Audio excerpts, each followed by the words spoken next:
ఉద్యమానికి పుట్టినిల్లు Andhra university. Andhra university నుంచే నేను కూడా వచ్చాను.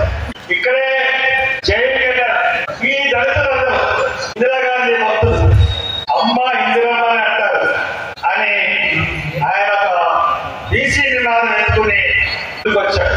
బీసీ ఇప్పుడు దాకా తెలుగుదేశం పార్టీ చేసింది లేదు, కానీ బీసీ నినాదంతో తెలుగుదేశం పార్టీ వచ్చినప్పుడు నేను 1985లోనే హైదరాబాద్లో చేశాను కాంగ్రెస్ పార్టీ. అప్పుడు ఒక ఎన్నికల్ని అమ్మా అంటాడు, ఏదో రకంగా మీకు అన్యాయం యూనివర్సిటీ సాయం చేసి ఎంత సాయం ఆ పోరాటంలో ప్రధానమంత్రి ఒక కుల సంఘ మీటింగ్ కి రాకూడదు, కానీ ఎలక్షన్స్ లో వచ్చి నేను దేఖలేంగే మే అపాయింట్ కరేంగే మే కమిటీ అని చెప్పి ఒక మీటింగ్ లో కమిటీని అనౌన్స్ చేసి దాని కమిటీకి సుప్రీంకోర్టుకి అనుకూలంగా ఇది తరపునిచ్చి సుప్రీంకోర్టుని తప్పు పట్టించాడు. అదేవిధంగా చంద్రబాబు నాయుడు గారు మోడీ కలిసి కుట్ర పన్నారు. కుట్రను ఎందుకంటున్నానంటే ఫిబ్రవరిలో వాదనలు ముగిసినాయి. ఫిబ్రవరిలో వాదనలు ముగిసిన తర్వాత మనకి ఆగస్టు 1వ తారీఖున తీర్పు వచ్చింది. కానీ ఏప్రిల్ మేనిఫెస్టోలో చంద్రబాబు నాయుడు ఏం చెప్పాడంటే నేను చేస్తాను వర్గీకరణ అన్నారు. యుద్ధం చేయడం చేతులు లేదు కదా అని నేను అనుకుంటే ఆయన చెప్పిన జడ్జిమెంట్ ఏంటంటే రాష్ట్రానికి హక్కులకి రాష్ట్రానికి మేము అధికారాలు ఇస్తున్నాం విభజన చేయడానికి అని చెప్పడం జరిగింది. అసలు సుప్రీం పార్లమెంట్ అంటే రాష్ట్రపతికే అధికారం లేదు. ఆర్టికల్ 341 ప్రకారం ఒకరు తీయాలన్నా ఒకరిని కలపాలన్నా ఒక పార్లమెంట్ కి అధికారం ఉంది. అటువంటి సమస్యలో అటువంటి టైంలో ఈయన సుప్రీంకోర్టు ఈ రకంగా ఎలా తీర్పిచ్చిందంటే ఇది కుట్రపూరితమైన పేరు. నేను ఒకటి రాసుకుని వచ్చాను. ఈ రోజున పార్లమెంట్ సెషన్ జరుగుతూ ఉన్నప్పుడు పార్లమెంట్ లో ఈ వర్గీకరణ సమస్య అన్నది తీసుకురావాలి. వర్గీకరణ సమస్య పార్లమెంట్ లో చర్చించాలంటే దానికి మన ఎస్సీ ఎంపీలు పాల్గొవాలి. అందు గురించి an appeal to the parliament members from the state. Now the parliament meetings are going on, especially Dalit parliament members. I am appealing the Dalit parliament members who is sitting on the parliament. The stalwarts of Mallikarjun Kharge, Mukul Vasani, Maharashtra nunchi Mallu Ravi, and so many other, Atewala, Siraj Usman and Chandrasekhar Azad, so many are there in the parliament members in the parliament. So powerful members are there in the parliament.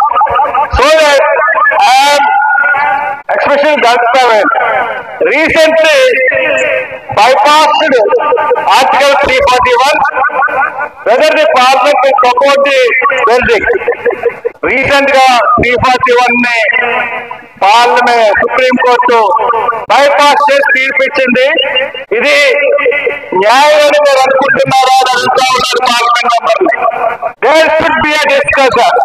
దీని మీద చర్చ జరగాలి parliament లో. In this MPs of the parties irrespective of the party should give notice for the discussion.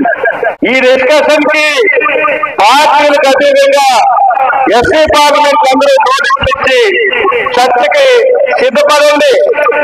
Parliament alone has the right to change the constitution. Parliament ఒక్కటే రాజ్యాంగంలోని articles ని మార్చగలదు. It also has to be approved by the 3/4 majority of the parliament. అది కూడా రాజ్యాంగాన్ని మార్చాలన్నా రాజ్యాంగంలోని articles మార్చాలన్నా 3/4 మెజార్టీతోనే పార్లమెంట్ చేయగలిగేది. లోక్సభలో కానీ రాజ్యసభలో కానీ మామూలు మెజార్టీగా సరిపోదు.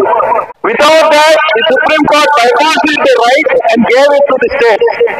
అటువంటిది పార్లమెంట్ లో 3/4 మెజార్టీ ఉంటే కానీ రాజ్యాంగాన్ని ఆర్టికల్ని ఈ రోజున జస్ట్ సుప్రీంకోర్టు బైపాస్ చేసి రాష్ట్రాలకి అధికారం ఇవ్వడం ఎంతవరకు సమంజసం అన్నది మీరు చర్చించాలి. It is violate of the constitution of the supreme court. So the supreme court have authority in this matter. Supreme కోర్టుకి ఈ మ్యాటర్ లో అథారిటీ అన్నది లేదు. Has the Supreme Court taken the power of the Parliament? అంటే supreme court parliament power కూడా తీసేస్తుందా? There should be a discussion in the Parliament and it should be held in this meeting. ఈ section లోనే దీని మీద చర్చ జరిగి ఖచ్చితంగా చర్చ జరిగిన తర్వాత ఈ యొక్క అపాయింట్మెంట్ చేయడమా లేకపోతే సుప్రీంకోర్టు ఇచ్చిన తీర్పుని విఠల్లో పెట్టడం అన్నది ఈ రోజు మన పార్లమెంట్ ముందున్న ముఖ్యమైన సమస్య. ఎందుకంటే తీసుకురావడానికి కొంతమంది తెలంగాణ ఎంపీలు ప్రయత్నిస్తే పార్లమెంటరీ ఫోరంలో ఉన్న ఎగ్జిక్యూటివ్ కమిటీ కానీ మెజార్టీ ఆఫ్ ది పార్లమెంట్ అసలు ఆ సమస్య ఇక్కడ తీసుకురావడానికి వీల్లేదని నిర్బంధంగా తిరస్కరించారు. ఈ రోజున ఇక్కడ ఉన్న పార్లమెంట్ ఉన్న ఎంపీస్ అందరూ కూడా వర్గీకరణకు వ్యతిరేకమే. వాళ్ళు సమర్థవచ్చు అంటే మాదిగలు అవ్వచ్చు, ఎవరైనా సరే ఉత్తర భారతదేశంలో వర్గీకరణకి మొత్తం వ్యతిరేకమే. ఇక్కడ మనవాసం సీట్లో ఒక చెంచా కింద పోయిన ఒక మనిషి ఈ రోజున ఈ రాష్ట్రంలో తెలంగాణ రాష్ట్రంలో ఉన్న తన యొక్క జాతి బిడ్డల్ని తన యొక్క కులం యొక్క బిడ్డల్ని తప్పుదార పట్టిస్తూ మన జాతికందరికీ కూడా ఒక శోభ కలిగిస్తా ఉంది. ఇది ఎక్కడా కూడా రాజ్యాంగంలో చెప్పబడలేదు. ఇది ఖచ్చితంగా మనందరం కూడా పోరాటం ద్వారానే సాధించాలి. 5 లక్షల మీటింగ్ తో ఒకే ఒక నినాదం మరి ఆ రోజున హైదరాబాద్ అంతా దద్దరిల్లిపోయింది. రేపు గుంటూరులో మన మీటింగ్ జరగబోతుంది. దీనికి హైదరాబాద్ కన్నా ముందు మనం వర్గీకరణ వ్యతిరేకిస్తూ సింహగర్జన రాజమండ్రిలో పెట్టాం. సింహగర్జన రాజమండ్రిలో పెడితే 8 లక్షల మంది జరుగుతూ ఒక ఎమ్మెల్యే ఒక ఎంపీ ఒక ఎమ్మెల్సీ రాజకీయ రాష్ట్ర ప్రభుత్వాన్ని సాధించి రాష్ట్ర ప్రభుత్వానికి చిత్తాలు చూపించి వర్గీకరణ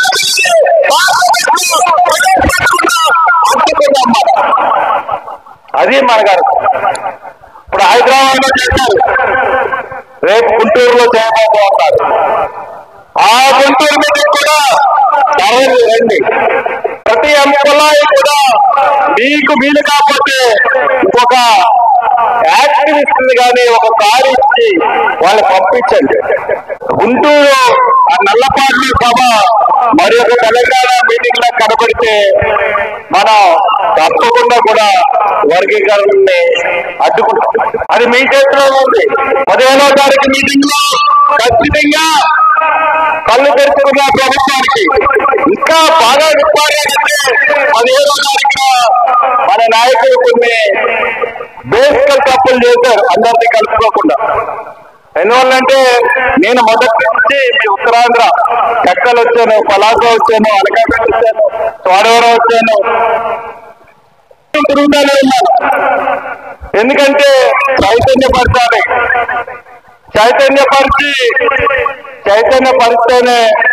మనం ఆర్గనైజ్ ఎడ్యుకేట్ చేయాలి, ఇంకా ముందుకెళ్తాం. ఆ రకంగానే ఉత్తరాంధ్ర నుంచి తండోపతండాలుగా మీరు గుంటూరు మీటింగ్కి తగలండి. ఉద్యోగస్తులు ఖచ్చితంగా కోఆపరేట్ చేయండి. నేను ఈ మీటింగ్ లో ఇచ్చే సలహా ఎవరికంటే ఉద్యోగస్తులకి ఇస్తున్నాను. ఉద్యోగస్తులు మీరు వాళ్ళని ఆర్థికంగా ఆదుకుని మీరు వెహికల్ ఎత్తి పంపించే బాధ్యత తీసుకుంటే ఖచ్చితంగా హైదరాబాద్ మీటింగ్ లాగా ఈ మీటింగ్ కూడా సక్సెస్ అవ్వాలని కోరుకుంటూ ప్రొఫెసర్ అన్నేడి పాల్ రాజ్యాంగ ధర్మ పరిషత్ ఫౌండర్ని. ఈ ప్లేబ్యాక్ సొసైటీ ఛానల్ ప్రజల్లోకి వెళ్ళి బోధిసత్వ బుద్ధుని యొక్క ఉద్దేశాన్ని, మానవతా విలువల్ని ఈ ప్రపంచానికి చాటడానికి, అంబేద్కర్ యొక్క సిద్ధాంతాలని ప్రజల్లోకి తీసుకెళ్లి రాజ్యాంగ స్ఫూర్తిని ప్రజల్లోకి నింపి రాబోయే కాలంలో చిన్నప్పటి నుంచే విద్యార్థులకి భారత రాజ్యాంగ విలువలను గనక నవ సమాజం సమసమాజం నిర్మాణానికి భారతదేశపు అతి పరిశుద్ధ గ్రంథం భారత రాజ్యాంగం. ఆ విలువలను ప్రజలందరికీ ముందుకు తీసుకెళ్ళటానికి పేబ్యాక్ సొసైటీ ద్వారా కృషి చేస్తున్నారు. కాబట్టి మేము పేబ్యాక్ సొసైటీ యొక్క ఛానల్ని ప్రతి ఒక్కరూ సబ్స్క్రైబ్ చేసి తద్వారా బోధిసత్వుని బోధనలను రాజ్యాంగ విధానాన్ని ప్రజల్లోకి తీసుకెళ్లాలని మీ అందరికీ విన్నవిస్తూ పేబ్యాక్ సొసైటీని సబ్స్క్రైబ్ చేయాల్సింది ఉత్తరం. జై భీమ్. మల్లెల వెంకట్రావు, ఫౌండర్, ప్రెసిడెంట్, మాల మహాసభ. ఈ PBS ఛానల్ ని మన వాళ్ళందరూ సబ్స్క్రైబ్ చేయాలని, ఈ ఛానల్లో బాబాసాహెబ్ అంబేద్కర్ ఆలోచన విధానం, బుద్ధిని, నవయాన బుద్ధిని, మార్గం, రాజ్యాంగ విలువలను, సూత్రాలతో ఈ ఛానల్ నడుస్తుంది. తప్పనిసరిగా ఈ PBS ఛానల్ ని మన వాళ్ళందరూ అంబేద్కర్ వాదులు, బుద్ధులు, ముఖ్యంగా నవయాన బుద్ధులు ఈ ఛానల్ ని సబ్స్క్రైబ్ చేయాలని చెప్పి నేను కోరుతా ఉన్నా. జై భీమ్.